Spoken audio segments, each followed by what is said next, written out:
What's up, guys? Welcome back to another video.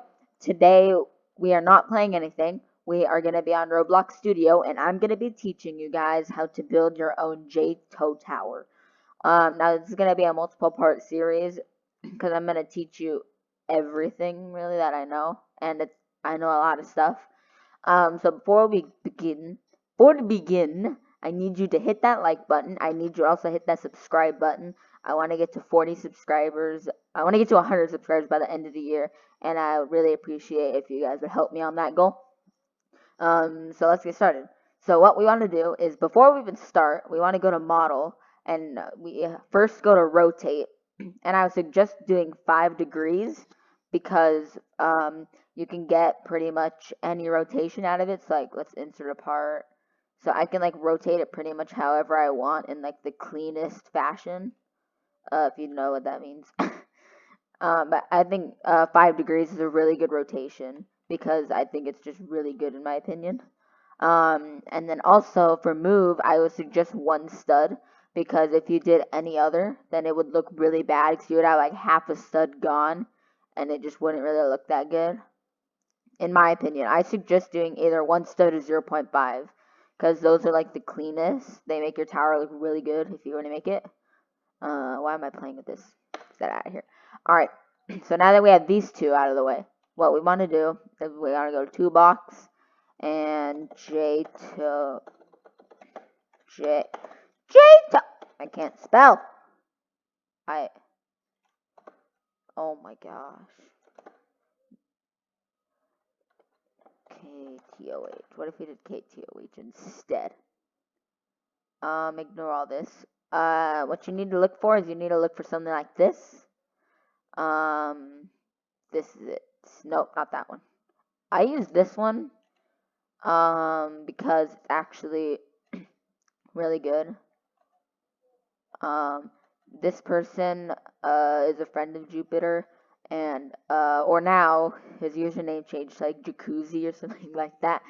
But Jupiter uploaded files and not models, so I would suggest looking for the JToH official kit by Massive Train 7. So we're gonna insert that. We're gonna a whole lot of lag. Oh my gosh. Let's get back up here. And boom, we have our whole kit right here. Beautiful. Alright, then we gotta ungroup. Ungroup is used to control you. That's how you ungroup stuff. Hold on, I wanna control you. Dang it. Alright, so let's get started with the actual building. So first step is to unshadow everything, because let me tell you, it's not good. I would suggest moving the music out of the way for many good reasons, so that you can actually touch the stuff.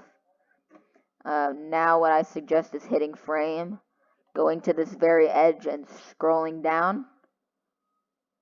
Alright, get all the floors, and then hit cast shadow off.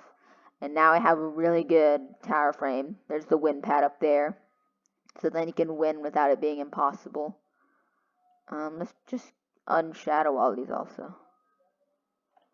Alrighty, most of it's unshadowed, I think. Alright, so now the next step is to get the color framed. The frame colored.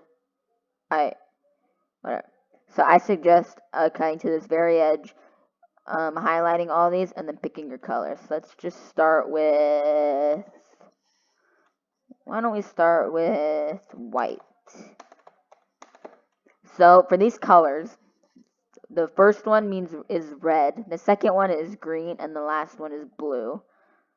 So the more you have on one side, then the more of the red, blue, or green you're gonna have. Oh my gosh. Oh my gosh. I do not like that. Alright, next we have to do that. So let's make this a little more blue. So let's do 200, 200, 220, 255. And it's more of a purple, but I think it's gonna do for now. Alright, floor 3. You don't have to copy my colors. These are just the colors I'm going to use for tutorial reasons. 150, 150, 2. Yeah, see, it's turning more and more blue. And these are weird colors. Alrighty, 100. 100, 100, 225, 255, not 225. Alright, it's turning more blue. Alright, 50, 50, 255.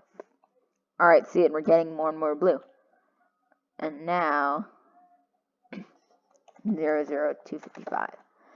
Alright, so I was just doing like a constant like color scheme where it gets to one color and then it just like keeps on going.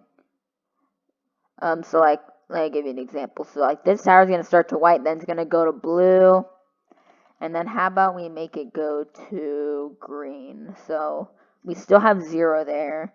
I think we have 50 and then 255 here. Actually, let's add 100 here so you can see the difference. Yep. Alright, so now floor 8. It's going to have 0, 150, 255. And it's getting more to the teal. And then now we're going to do 0, 200, 255. And finally, the 10th floor, which is going to be 0, 255, 255. So as you can see, it goes from white all the way to teal from this color scheme right here. It looks so beautiful. So beautiful. Alright. Sorry about that. The next step is to add some stuff. Now I'm going to talk about these things right here, this corner wedge, this slope, truss, cylinder, sphere, and part. I like to call these the basic parts because you can do a lot of stuff with them, but they really don't do anything else besides you could just build with them. Like, they're not cool, like they don't do damage, they're not buttons, they don't give you jump, they don't teleport, they don't give you actual balloons, they're not elevators, or beat blocks, or balloon destroyers, or wielded parts, or even spinning parts. They're just basic. Nothing really cool to them.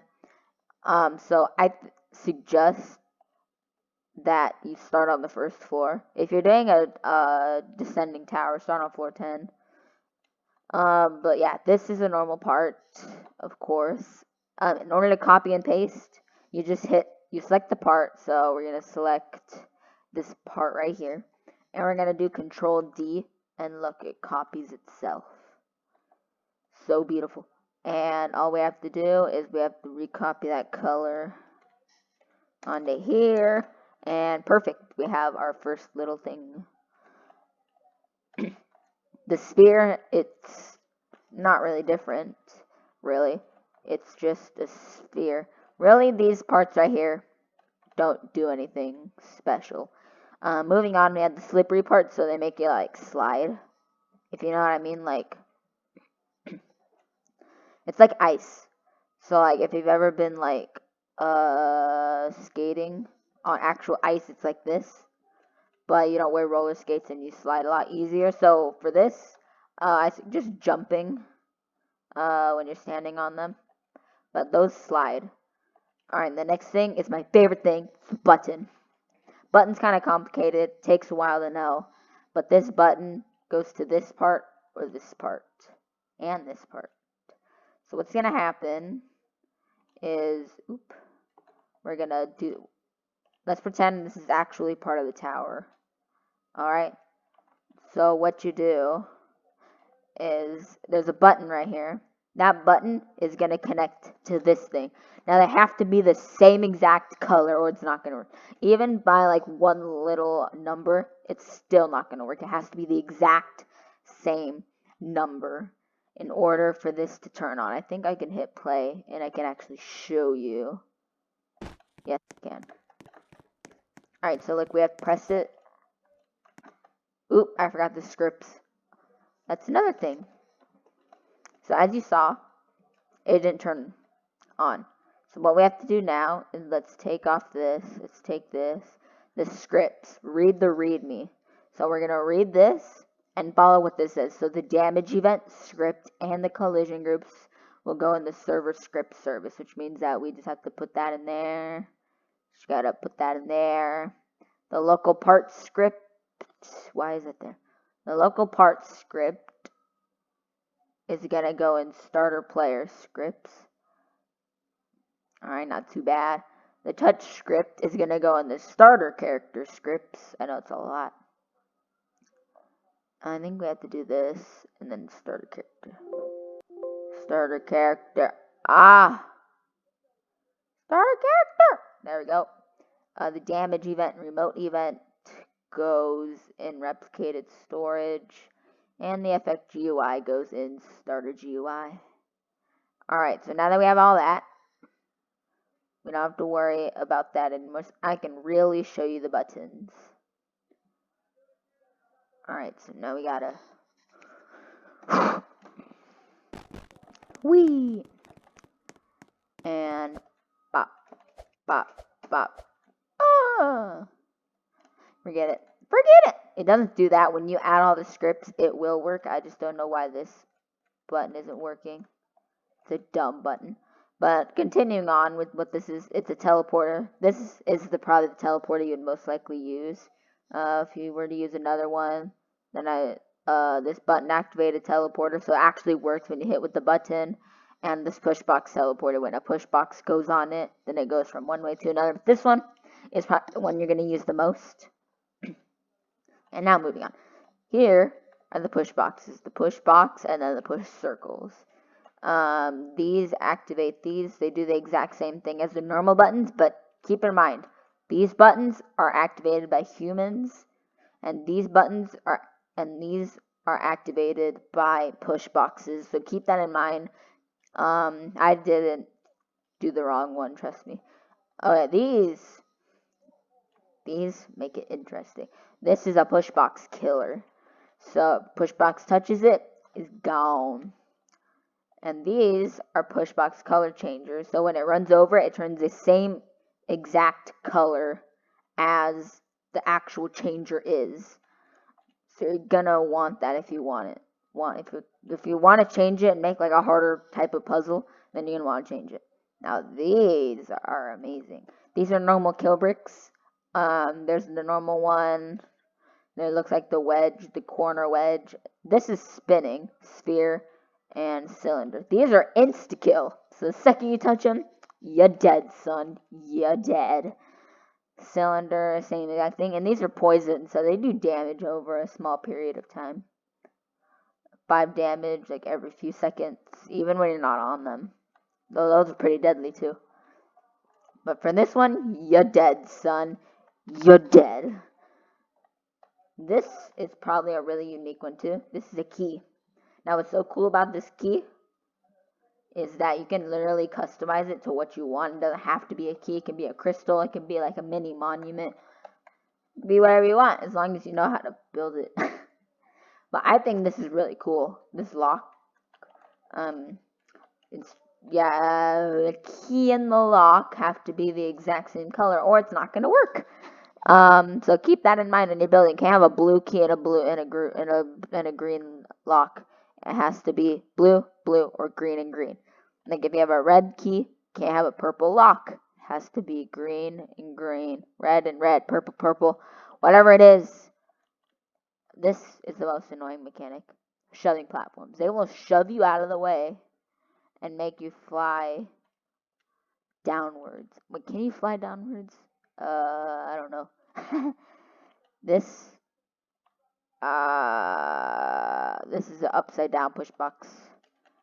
Push platform, not push box. Push platform, and this is a right side up. So what you do, you have to push it. You literally push on the X, and then it pushes you forward. It can be used to like fly you forward. It could be used to bring you forward. It could be used for anything. Right? This is one of my favorite parts. It's the text. You literally just type whatever you want. This is a light. Obviously, you can see it. These are connected blocks, so they're like connected, like what it says. This is the other color changer. They have 3 for some reason. This is a balloon button. So what happens is when you have one of these and you push on it, then it turns on. Now they have to be the same exact color. Yeah, I know. They have to be the exact same color. This is a teacup. I like to call it a teacup. It's just a normal A to B platform, but you don't fall out because the game's nice. And then this is the other type. It's normal moving platform, which means that it's gonna probably fling you forward if you're not careful. Here's a lighting changer. This one's really annoying because it's like day and night changer. So it's suddenly day, and then it turns right to night for you. And when you play Tower of Deep Darkness, you're gonna hate it forever. But yeah, that's pretty much it. Oh, these are morphers. So when you hit a button, it morphs into whatever obstacles that you put in it, which I think is really sick, honestly. But yeah, that's basically a tutorial of this entire kit right here. In the second part of the beginner's guide, we're actually going to be building, and I'm going to be showing you a few things you can do with like buttons and stuff. And I think it's going to be really cool, and I think you guys are going to learn a lot. But if you guys enjoyed, make sure to hit that like button, make sure to hit that subscribe button. It'll really help me out a ton. And I'll see you guys next time. Goodbye.